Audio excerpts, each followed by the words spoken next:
Salamun alaikum and welcome to another episode of Quranists Responses to Critics, a program on Quranists Network Television, QNet TV. Today's program is Nouman Ali Khan Part 3. In the previous program, we debunked Nouman's accusation that Quranists are those who cut apart what Allah commanded to be joined and hence are munafiqun. We debunked that. Nouman made up evidence at every single instance in that allegation, and we have debunked that now. In today's program, we will be talking about a bit of information which Nouman gave with regards to those who responded to Allah and the Messenger in a Quran alone sort of way. So what's the deal with that? Is that actually the way to go or not? And why are those people deemed as hypocrites? So today we will be exploring those issues.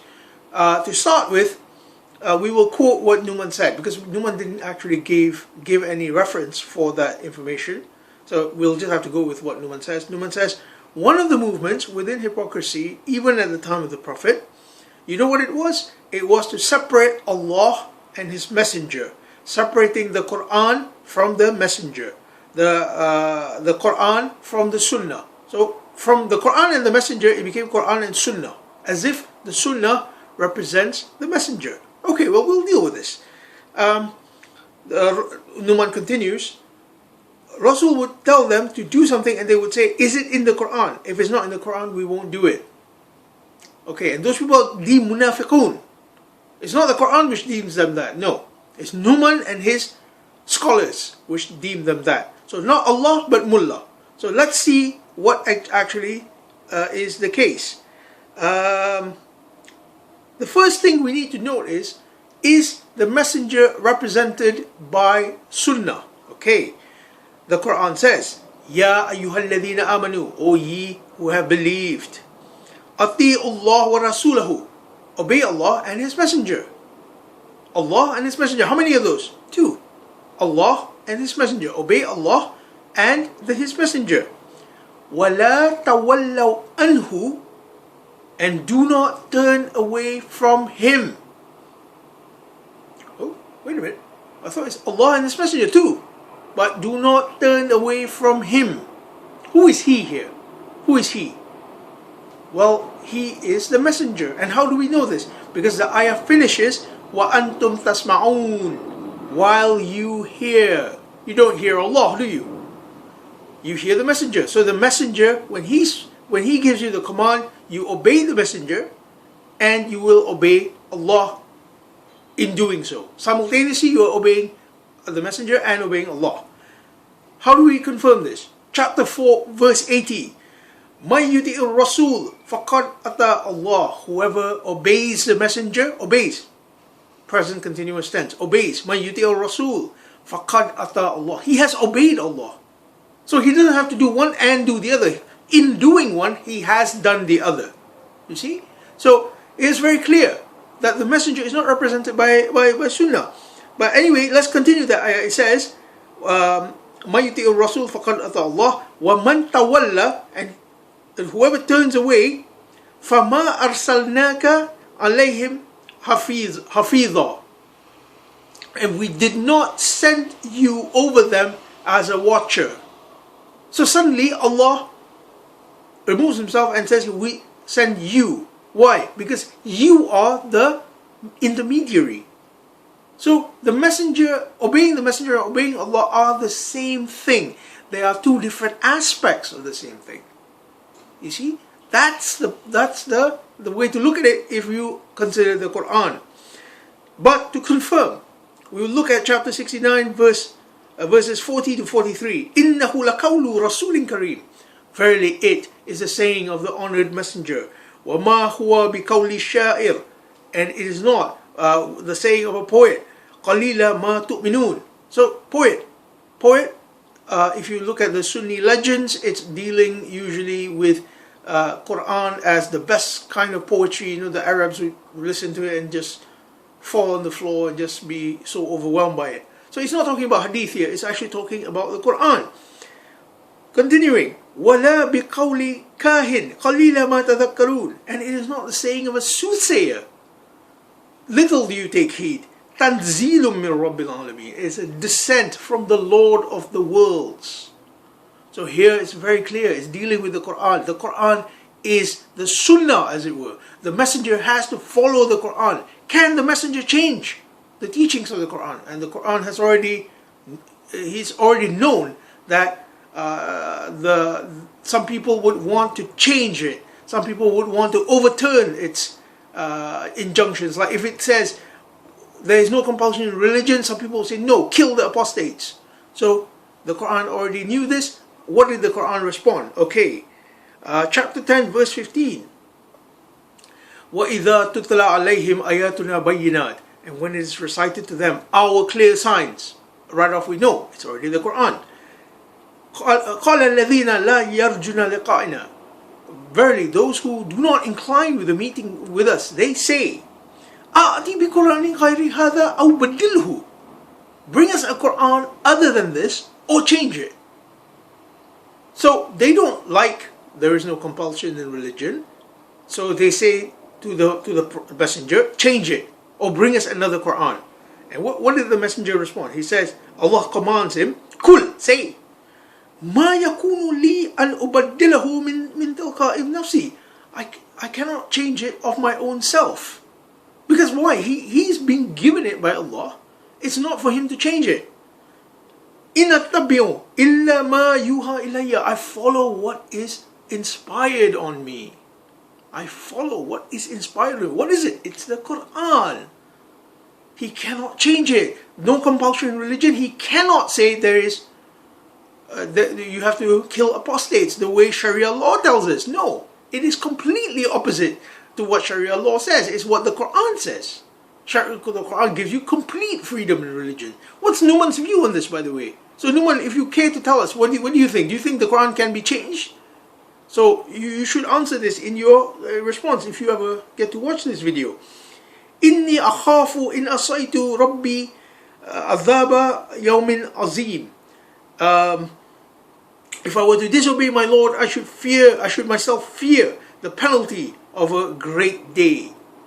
So the messenger is so afraid to change what is in the Quran. He will never change. There is no compulsion in religion to kill the apostates. He will never change it. So, therefore, what those guys who are lying on couches, and if they ask the messenger, is it in Quran? That's not a bad thing. That's not a bad thing. Why it's not a bad thing? Let's look at another ayah. Chapter 17, verse 36. Let me just pull it up. وَلَا تَقْفُوا مَا لَيْسَ بِهِ عَلْمٌ. And do not follow that which you have no knowledge. إِنَّ السَّمْعَ. Verily the hearing. وَالْبَصَارِ. And the seeing. وَالْفُعَادِ. And the heart, or the mind, some say. كُلُّ أُولَٰئِكَ كَانَ مَسْئُولًا. كُلُّ أُولَٰئِكَ كَانَ أَنْهُ مَسْئُولًا. Each of these will be questioned.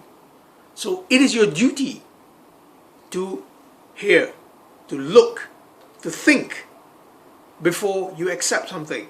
There is no exceptional clause in chapter 17 verse 36. Allah did not say, except if Allah tells you, except if Muhammad tells you, except if the messenger tells you, except if Abu Bakr tells you. No, there's nothing like that. Nothing at all. If you are given something, check. What you don't have knowledge, check. So after you check, you will attain belief. And that's when chapter 33 verse 36 will apply to you. Now what's chapter 33 verse 36? وَمَا كَانَ لِمُؤْمِنِينَ وَلَا مُؤْمِنَاتٍ. And it is not meet for a believer, man or woman, believer. How do you come to believe?